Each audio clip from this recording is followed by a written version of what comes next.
Well, think of education. So we're ranked at the bottom of every list of the top 40. We're ranked number 40, number 38.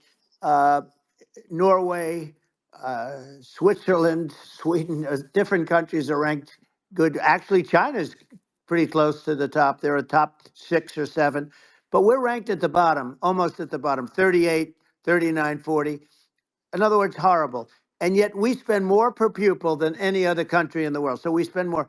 And what I'm going to do, one of the first acts, and this is where I need an Elon Musk, I need somebody that has a lot of strength and courage and smarts. I want to close up Department of Education, move education back to the states.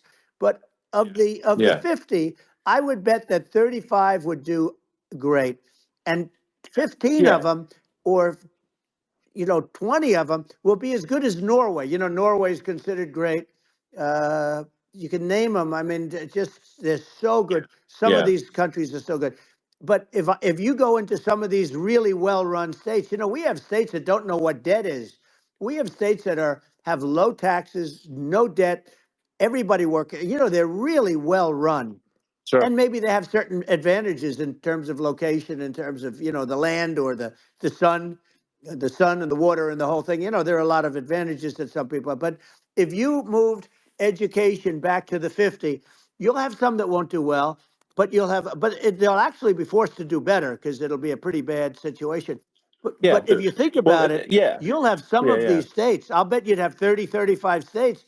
It'll be much better. And you know what it'll cost? Less than Yeah. half what it is in Washington. And Yeah. these people don't care Well, about the yeah. students in these, faraway states. And it'd Well, be unbelievable. yeah. I think you're making a good point in that if the states have to if each state has to compete against other states, then people will That's naturally right. move to states where it's better.